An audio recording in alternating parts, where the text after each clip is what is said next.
Mark 11. Now when they drew near to Jerusalem, to Bethphage and Bethany at the Mount of Olives, Jesus sent 2 of his disciples and said to them, Go into the village in front of you, and immediately as you enter it, you will find a colt tied, on which no one has ever sat. Untie it and bring it. If anyone says to you, Why are you doing this?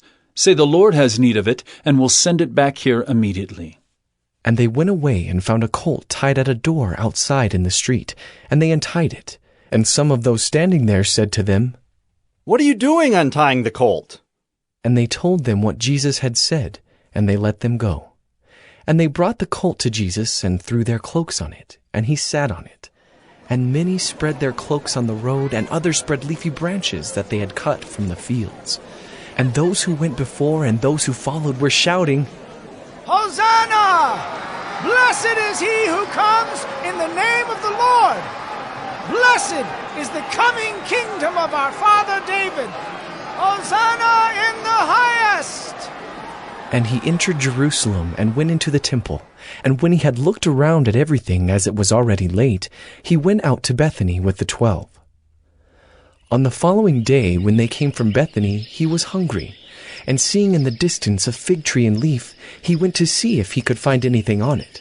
When he came to it, he found nothing but leaves, for it was not the season for figs. And he said to it, May no one ever eat fruit from you again. And his disciples heard it.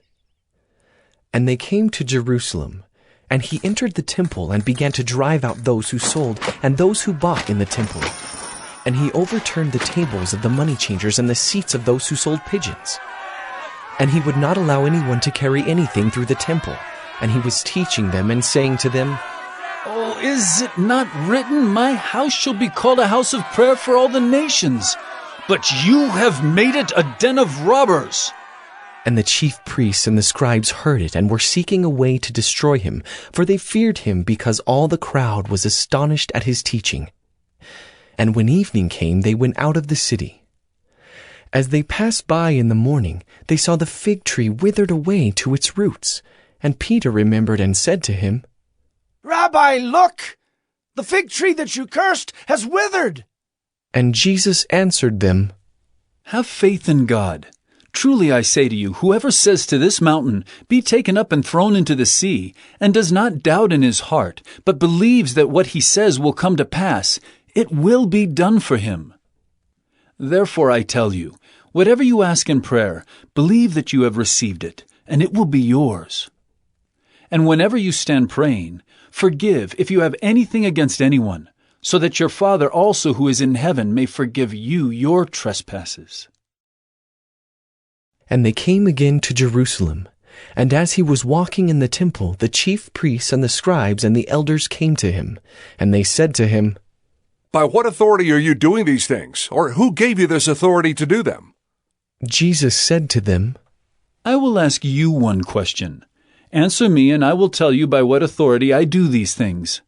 Was the baptism of John from heaven or from man? Answer me. And they discussed it with one another, saying, If we say, from heaven, he will say, Why then did you not believe him? But shall we say, from man?